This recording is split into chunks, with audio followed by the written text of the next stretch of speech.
We had a young woman, a relative of my wife's family. She came with her husband, who is also a believer. She told me, I've had this message with me for a year. At first, I would have a dream. The same dream would come 3 times. It was always the same. Then the fourth time she said, what matters is this. In the vision, I saw you and your wife in a green place, like a palace or something very beautiful. A man dressed in white came to me. She said, who are you? He insisted, tell him Jesus Christ is with you, he protects you, and no one will harm you. When she told me this, it was like a film. Everything that had happened to me, I had survived 1, 2, 3 assassination attempts, death itself, and at the worst, I came out with just a small wound. She told me, no, there's something greater you need to know. Call this person. He's a pastor, but he also comes from a Druze background. He understands your mindset because his family are sheikhs and he knows how you think as a sheikh. So I contacted Pastor. At first, I thought, okay, I'll talk to him. Then my financial situation became a little strained. I said, I need to move.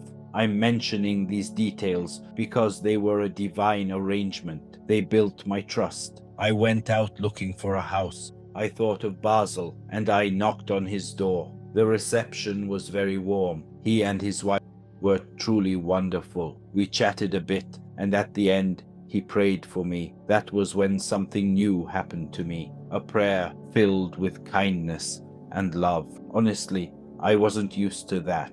Because when Druze Sheikhs came to us back then, maybe they wouldn't even invite us for a cup of coffee, maybe they wouldn't greet us at all, but here I saw there was a difference, a love that was present. I left and went away. Someone pointed me to a house. I hadn't realized until then that this house was only about 500 meters from church, just a short walk away. Of course I was glad. I told him I had moved nearby. He told me, whenever you want, let's meet. I started sneaking off. Why sneaking? Because I was a sheikh and everyone was watching me. So I started wearing sports clothes and going quietly. Of course, I had no beard or mustache like Druze Sheikhs. I had shaved just so no one would recognize me. I would go at night and visit him. We would sit and read the Bible. Not once did I feel the Bible was strange to me. Never. When I read it, it felt as if I had known it already. The Lord inspired me. Of course, the Holy Spirit was working. The more I read,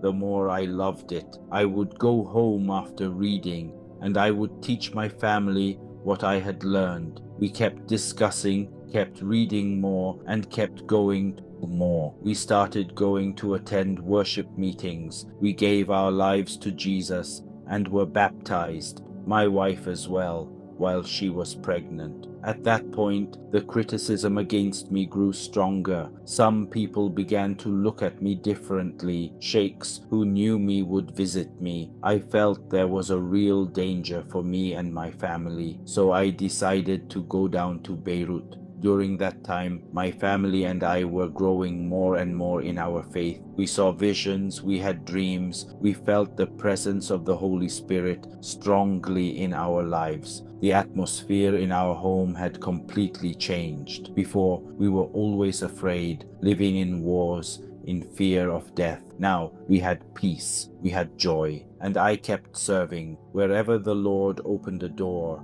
I would go, whether in the Bekaa, in Beirut, or in the mountains. I started to share my testimony with many people. Some people would mock me, others would threaten me, but many hearts were touched. Even some Druze Sheikhs who knew me before would secretly come and ask me questions about Jesus. I told them, the truth is in the Word. Read the Bible, and some of them did. One of the greatest things I experienced was forgiveness. Before, I had a heart full of hatred. I hated my enemies. I wanted revenge. I was violent. But when I gave my life to Jesus, I found that my heart had changed. I forgave those who tried to kill me. I forgave those who harmed me. This was a big change in me. I also learned humility. Before, as a sheikh, I had pride. I thought of myself as higher than people. But Jesus taught me that greatness is in serving others. So I started to serve in small things, cleaning the church, helping the poor, visiting the sick. And I found more joy in that than in anything I had before.